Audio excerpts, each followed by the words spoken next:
you build it, you run it.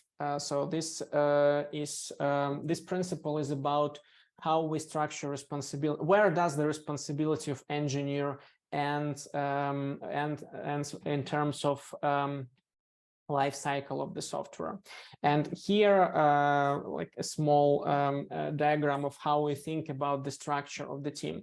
The classic, I would say, maybe wrong, outdated somewhat way to think about the production team is to think about a step-by-step manufacturing process where you have roles. Each role is responsible for a certain step, and you give pieces of work to different roles one by one, like from analyst to developer to tester to DevOps, etc. And each role adds value, and at the end you have a valuable change, for example, to the product. That's, we think, wrong way of thinking about that.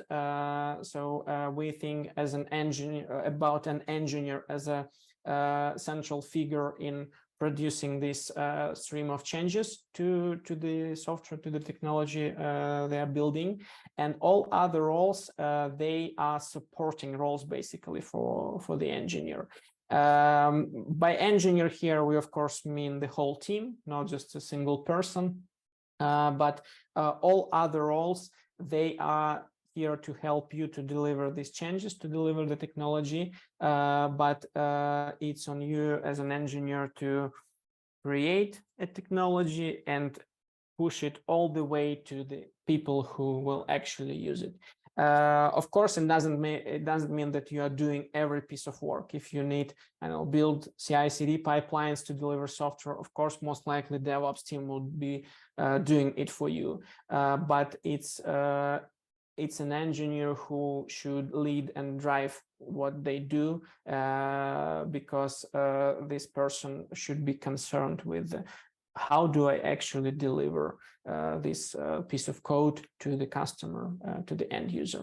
And this is true for all other roles. PM supports you in terms of diagnosis of troubleshooting, basically, of the engineering process. Are we on time? Are we within budgets? Are we delivering what's needed?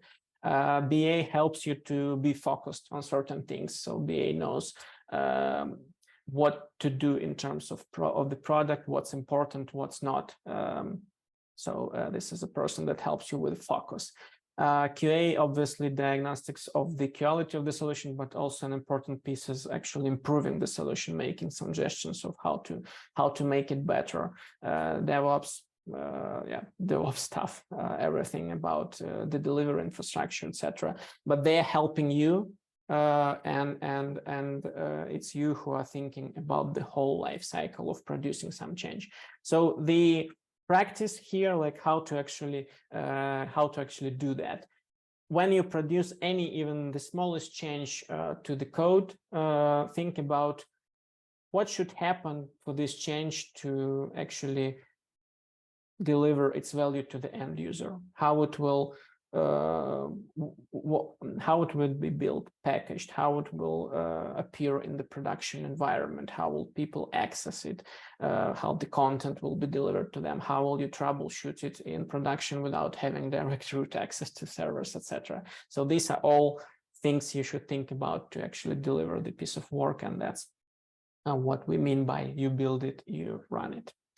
And yeah, this means that there is no separate support team when building the product. The team that built the product actually operates it in production and has the most direct feedback loop of how solution works in production and applies changes to make it better if it's not stable.